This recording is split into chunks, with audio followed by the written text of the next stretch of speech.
Hey guys, Rishi here. Sorry I've been gone the past 2 days. Been a little busy with work, but been some big moves in the crypto market. You can see ADA really taking off. I remember started dollar cost averaging around like $1.40, and then I went all the way down. I remember got a big bag around $1. Was quite lucky there, and then just kept on doing about $10 a day until I'd say like 2 3 weeks ago, where I just kind of I had like 1,000 ADA. So I was kind of just chilling and just put in my Yoroi wallet, and then I just plopped that in here so I could split into two accounts where I have my two staking delegations. This one is more saturated. This is the Into the Cryptoverse one, and this has about like 50 million or more ADA in here, and then this is the second pool for that Into the Cryptoverse 2, and this has about, I'd say, I could check it, but just off the top of my head, I think it's around like 6 to 10 million.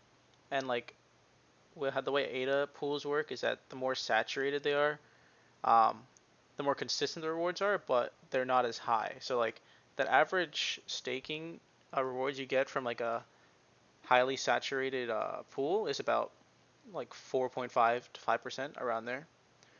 So it's been pretty good so far. Like this, I got like about almost 0.75 ADA from when I was staking about 1,000. This is like so I got about decent percentage wise.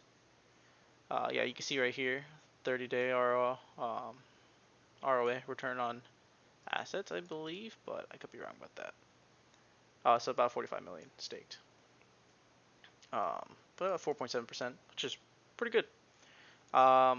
There's a saturation. You see the saturation percentage. I think there's a cap for like if there's a pool that has over 63 million ADA in it, then the rewards are significantly cut. So it rewards smaller pools. So people want to look for the smaller pools. So it's good to have like half in like a consistent pool that pays you out um, every single epic. But these smaller pools, they have to like fight for their share of the rewards. So sometimes they can get really big rewards, and sometimes they can get like no rewards at all. It depends, but it averages out over the year to about like right here, 4.16%. So it's about 10 million in here. But the saturation percent is only 15%. So you can see this first epic, I had I think about like 12 ADA in my wallet, and I got 0.008. And then the next epic, I got literally a quarter of it. So it's just kind of good, like, cause like imagine if I got one where it's like 12%, and in addition to this consistent 5% that I get. So it's just kind of like averaging out, trying to get a little bit ahead of the curve. Because if you get a big one, then it counts into your next. You immediately get it added to your available balance, or like your total staked balance. So it adds up, and then the next epic can get even more rewards based off that. So it's always good to have that. Portfolio, all the money is deposited. Um, yeah, it's pretty red. This is the one that's been making me bleed the most, Fisker. It's yeah, it's not the best. I got in at 1673 when I think it was JP Morgan that priced it at like $40 recently, so I think that's what this big spike was. I waited for the dip, and I think I bought like around here, and then I'm like, oh, okay, it's going up, and then it started going down, and then big dip here, and then I started averaging slowly, and then it just kept on dipping. So I'm not gonna sell at a loss. What I'm gonna do, so like, here's a little pro tip: whenever you're down, you want to make sure you have at least 100 shares. I know it's gonna be a lot of money, but if you have 100 shares, what you can start doing is selling covered calls. So I'm selling this 1750 strike call that expires on the 20th. And basically what this allows me to do is I just get $26 back. And let's say Fisker like keeps on going down and down, it like lowers my cost, like my cost basis that I put in. So this would be 260, but since I got some credit $26 here, it takes away from that loss. So it like slowly lowers my average. But you want to do is like, let's say it just shoots up randomly one day, and then let's say you want to keep the gains. Let's say it goes to 19. You want to make sure you at least have, um, since my cost, my average cost is like lower. It has to be lower than what you're selling your covered call for. So I was comfortable with getting like, instead of 100 shares, about like $83 on top of the 26, but it doesn't seem like that'll happen pretty soon. I think it'll be like a slow gain back up, or it'll keep going down. But you want to be okay with selling your shares. If not, you could just do a rollover where, um, so it's the 20th here. I sold this here. Let's say the price goes up to here on like the 19th.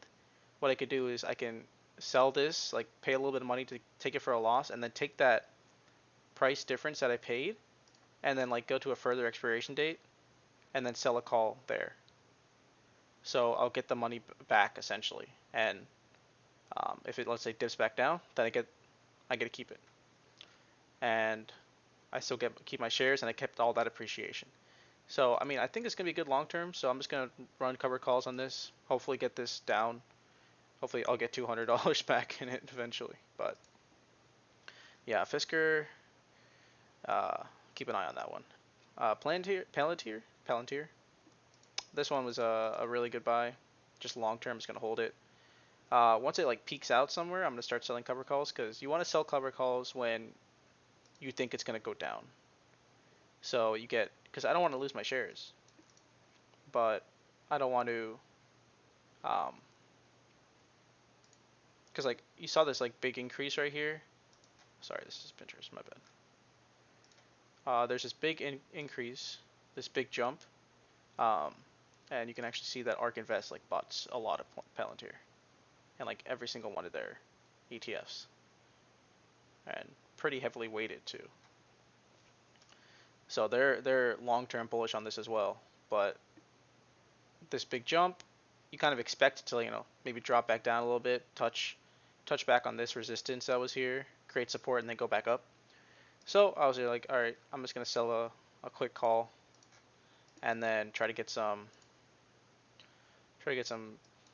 gains real quick. But I think yeah, it's a 27 call, and the strike that I bought it at was 24.65. So I'd get about like $300 in addition to this $10. But when it already goes up that much, I'm just probably gonna roll it over. I don't mind, because I want to keep this if it's going up that high. But yeah, my Astra $10 puts, same thing. I mean, kind of the opposite. Like, let's say you want to get into a stock that at a price lower than what you think, but you don't want to get into immediately. So what you can do is kind of just like, all right, it has big jumps and stuff. It was like around $8 before. I'd be happy to get in around $10 or whatever strike you're comfortable with. What we could do is you could just start selling puts. So you basically put up the collateral, and so I'd be put up $1,000 because I want to buy it at 100 shares at a $10 strike, and I actually got $115 paid to me, and this will expire September 17th. So if it happens to drop back down below $10, I'll get in if it expires then. But if not, then it'll go up, and then like if it's higher than $10, then I'll get $115 for free. And you should do this, like sell puts on stocks that you really like. Then you won't be too upset if your option gets exercised, because I already have 100 shares. The cool thing about Robinhood margin is that I can sell puts using the margin as collateral, and I don't earn interest. Like, interest doesn't get calculated off that. It only gets calculated on money that I actually use. So it's basically, I'm just using Robinhood's money to make $115 by September 17th. But if this contract gets executed, then yeah, then I'll start earning, like, starting to have to pay interest on that $1,000 that I borrowed. But it's a good way to just get interest-free potential gains, and I'd be fine with paying the margin. It won't be that much anyway. 2.5% a year. That's definitely manageable. Neo's not doing that great. I bought at a bad time. But as long as you're in the market, don't sell the loss, just hold it. This is a long term, so I don't want to sell any of these. So I'll get long term. If I hold it for like a year, then I won't have to pay any short term gains on it. So we'll see about that. Bought some Google, bought some SPXL, triple leveraged, S&P, because why not, right? And then if you look at my Webull, sorry, it's pulling up. For my Roth IRA, this is down a little bit because I bought some real estate stocks, like Lemonade, Redfin. Roku has been doing me dirty. That one share went down like 10%, but Lemonade's also doing me dirty. I have also like almost 100 shares of Astra in here, so I'm very bullish in Astra. Hold that to like 2025, and hopefully like get like crazy tax-free gains in this Roth IRA. That's the plan, but I think 100 is okay for now. If I see any price dips, maybe I'll buy a little bit more, but my Palantir doing the best.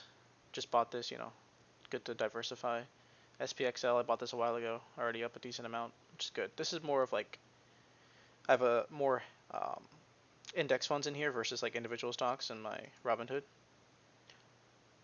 But I think overall, yeah, I'm like down to like 1.54%, which is fine. I mean, as long as I'm not like down 10%, it's good. It's okay to have like these price fluctuations. It just looks so drastic because I just started trading with like 10 times or like 5 times more money than I had in my account. So all these like this change right here would be relatively small based on how much I have here, but compared to these, it looks massive. But yeah, other than that, my golden wools are actually doing pretty good because Tron appreciated a lot. I cashed out. I had like $100 in here. Yeah, 108. But I took it out and I put it into my BlockFi account. If you want to use my referral code, it's in the description for BlockFi. We can get about 7.5% interest on stablecoins. It's just like a really good high yield savings account. But yeah, I have about $20 in here. My golden eggs, about $35 in here. And then we could take a look at Strikecoin, still staying steady at 94.94 cents. I always have trouble saying that, but it's nice. It's looking good. I like the charts. Nice little upward trajectory. So we could probably start drawing some lines that I'll be following. But yeah, I have about 4.3 in here. This is like majority of my crypto portfolio. It's just holding this coin. It's such a low market cap. It's not much it can actually do wrong, especially because I believe in the vision so much. So if you want to check out Strikecoin, just check in the link in the description, and it'll lead you to their website where you can look at their pitch deck, I think, where they talk about what they're going to do, and they basically want to tokenize, and they want to tokenize real estate, stocks, and then they want to offer majority cryptos. And the beauty about tokenizing stocks is that, let's say there's like a huge price movement overnight, but you're not able to, but you want to get in, and you put a limit order, right? But let's say it doesn't get filled before the movement actually happens. Having a tokenized version of that stock, you can buy in 24/7, and you'll still be able to get the gains from the pre-market or the post-market, because what it does is when market closes, the token holds that price, and it doesn't really it just stays there until the next price movement. So it'll just stay steady at that price, become basically a stable coin at that price, and you could buy it. It'll just peg to that stock, essentially. So there's no need for limit orders or anything. You just buy it, which I thought could be very useful.